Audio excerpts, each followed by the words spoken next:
অনেকদিন পর আবার ঘুরতে বেরিয়েছি, এবার আমার পরিবারকে নিয়ে। আজকে যাচ্ছি আমরা লোলেগাঁওতে।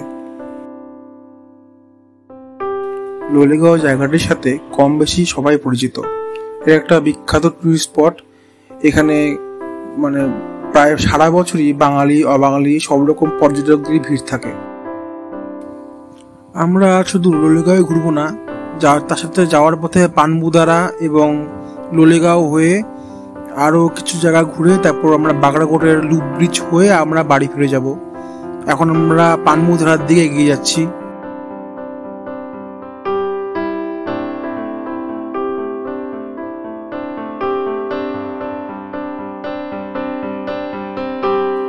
এটা হচ্ছে পানবুদারা।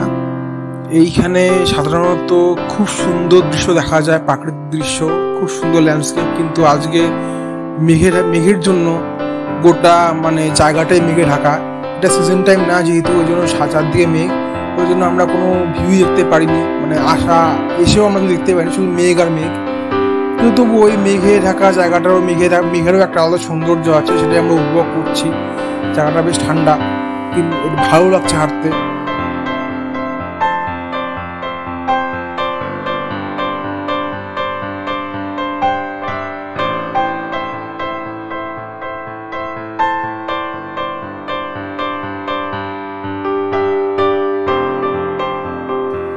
এটা হচ্ছে পানবুদারার শিব মন্দির।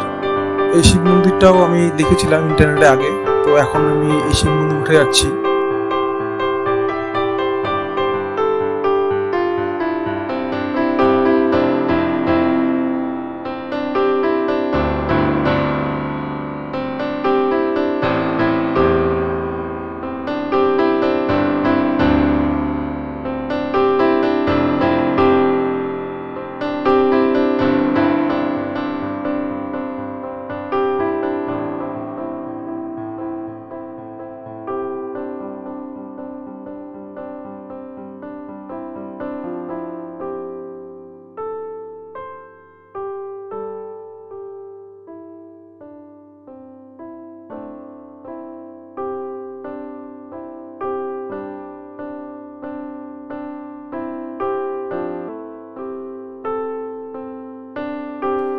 এখন আমরা পানবুদারা থেকে বের হয়ে আবার এগিয়ে যাচ্ছি লোলেগাঁও দিয়ে।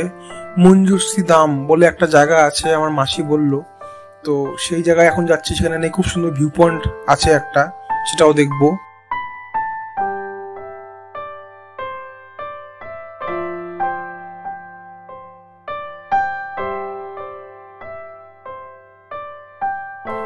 এই যে সেই মঞ্জুশ্রী ধাম বা দিম, সেটাই হোক, একটা রিসোর্টের একটা, তো এই রিসোর্টে একটা ভালো ভিউ পয়েন্ট আছে, তো আমরা সেই দিকে এখন এগিয়ে যাচ্ছি।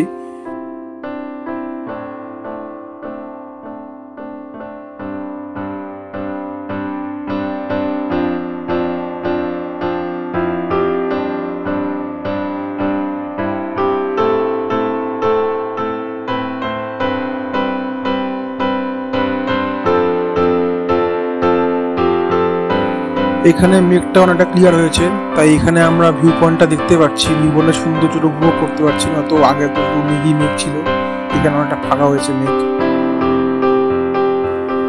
এখন আমরা আবার চলে যাচ্ছি লোলেগাঁও দিকে।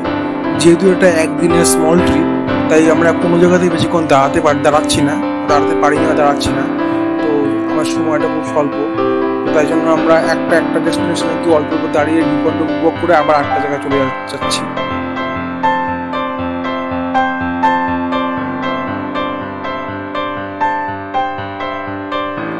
লোলেগাঁও পার্কের সামনে চলে এসেছি, তো আমরা এখন এই পার্কটা ঘুরে দেখবো। যদিও আমার পার্সোনালি আমি এভাবে ঘুরি না, আমি একটু ট্রেকিং অ্যাডভেঞ্চারাস টাইপ, তো আমার ভিডিওগুলো আগে থেকে বুঝতে পারবেন। যেহেতু এটা ফ্যামিলির সাথে এসেছি, তাই আমরা খুব কম সময়ের মধ্যে বেশি জায়গায় ঘোরার চেষ্টা করছি। এখানে আমার ইচ্ছা ছিল যে কাফেরগাঁওটা ঘুরে দেখবো, কিন্তু কাফেরগাঁওটা ঘোরা হচ্ছে না, আমরা লোলেগাঁওটাই ঘুরছি। লোলেগাঁও পার্কটা ঘুরে আমরা বাগড়াকোট হয়ে বাড়ির দিকে রওনা দিব।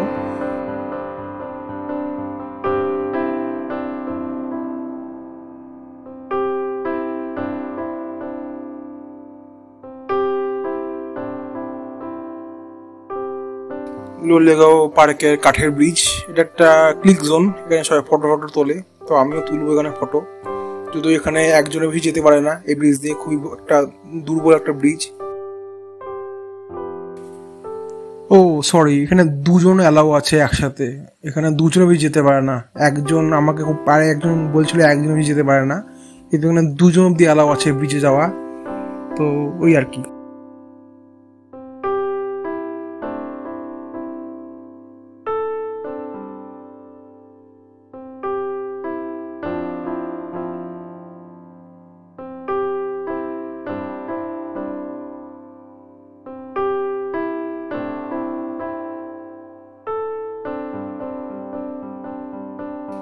এখানে একটা ওয়াচ টাওয়ার আছে যেটা একটা ক্লিক জোন, তো এখানে আমরা উঠে যাচ্ছি।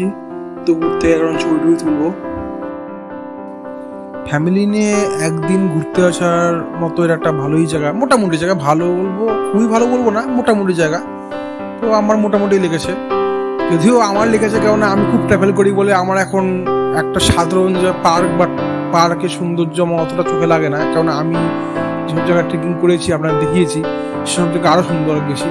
কিন্তু হ্যাঁ, পরিবার নিয়ে একটু একদিনের জন্য ঘুরতে আসলেন তখন এখানে এইসব জায়গায় আসাই যায়।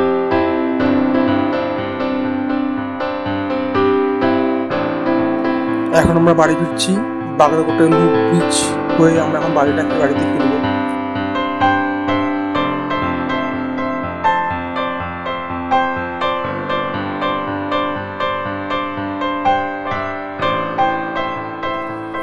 আমরা এখন লুপ ব্রিজে পৌঁছে গেছি।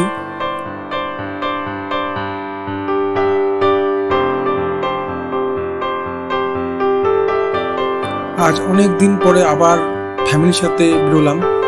এরকম এখন খুব একটা বেরোনো হয় না। আমরা আগে খুব বেরোতাম, আমাদের মাসি মেসো ছোটবেলায় যখন বাবা মার সাথে বের হলাম আমরা, এখন ওরকম বের হওয়া হয় না, নিজেরাই এখন বেরোই।